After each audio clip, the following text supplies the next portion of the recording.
Good evening, everyone. The freedom of speech is alive and well on the legislative grounds tonight in Carson City. That's right. Dozens of protesters from all over the state are outside tonight, and they say they're not happy with Governor Sandoville's vision for our state.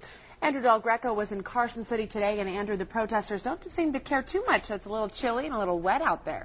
Yeah, and they said they thought it would actually be even colder tonight, but they said nothing was going to stop them from camping outside for the next 2 nights. They say they want a balanced approach to solving Nevada's revenue crisis. They say they understand that cuts are necessary, but they do not understand why the governor won't at least consider some new sources of tax revenue. They want what they call a fair mining tax, for instance, and so they are utilizing their American rights to make that all very clear.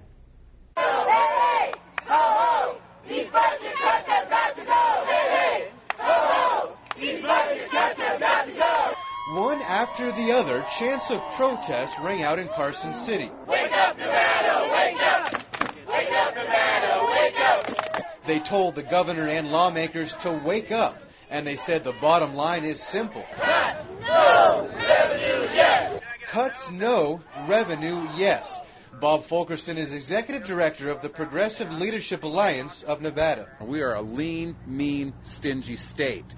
There isn't fat in that budget to cut. Some of them came from Reno. Others drove all the way from Las Vegas. This is our right to do this, and, we're serious about this. They've set up about 40 tents on the legislative grounds, and they even named their new encampment, Welcome to Sandoville. They brought their sleeping bags and their warm blankets. They will sleep outside here until Wednesday, and they say they could care less about the cold weather. It strengthens our resolve. It's better than what we thought it was going to be. We were told there'd be snow on the ground, and there's not. Their signs read, basic needs, not corporate greed. They're referring to Sandoville's refusal to raise any taxes that would offset some of the billions of dollars of the state's shortfall.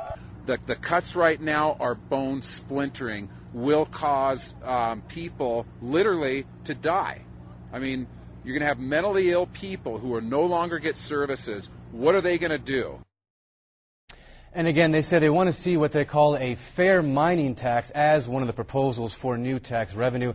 Also, I was told today that Democratic Senators Stephen Horsford and Sheila Leslie will be joining the campers tonight, sleeping outside with them to show their support.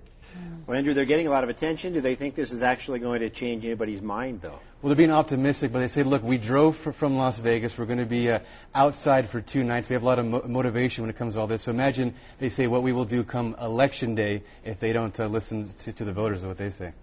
All right.